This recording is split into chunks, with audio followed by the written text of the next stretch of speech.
notes, my audience.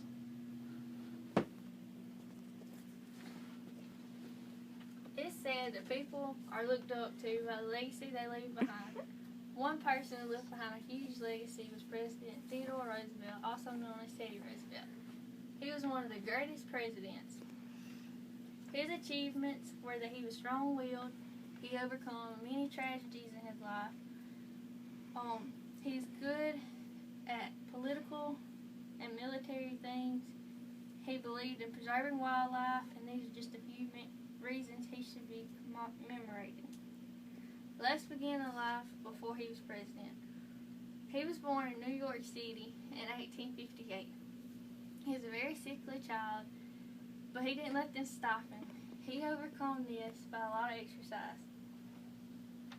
He graduated Harvard University in 1880. The same year he married Alice Lee.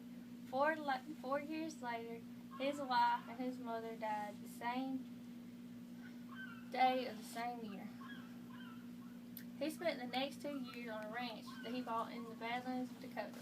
This is how he coped with the death of his mother and his wife. There he rode horses, hunted, and drove cattle. He was also the sheriff there. He had a lot of experience with politics and the military. While he was sheriff in the Badlands, he captured many outlaws and criminals. He was the governor of New York later on, then vice president, and after President McKinley was shot, he became president. He was the youngest president there was in U.S. history. He was 42 years old while he was president. One of his quotes was, "Speak softly and carry a big stick." He was the leader of the Republican Party, founder of the Progressive Party. He led the Battle of San Juan. He also got the Nobel Peace Prize for mediating the Russia and Japanese War. He built the Panama Canal, which was a shortcut through the Atlantic and Pacific Ocean for shipments to be brought to America. While hunting in the Badlands, he noticed that the damage was done to nature. There was no protection for wildlife or the land. He wanted to change this because he enjoyed the land and hunting and thought it should be respected. He created lots of things for the nature, such as U.S. Forest Services established 4 national game preserves, 5 national parks, 51 bird reservations, and 150 national forests. Altogether, he protects about 230 million acres of land. These are just a few reasons he was considered our country's conservational president.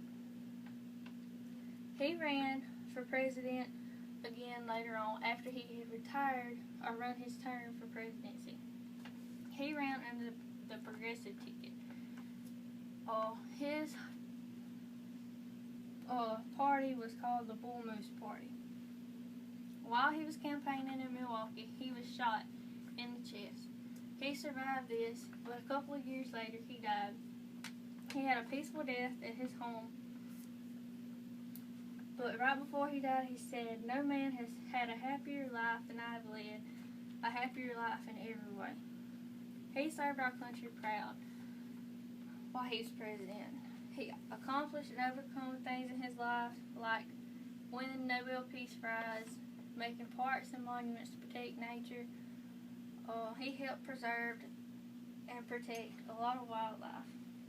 Most of the monuments and parks he created are still there. His face is even on Mount Rushmore, along with a few other presidents.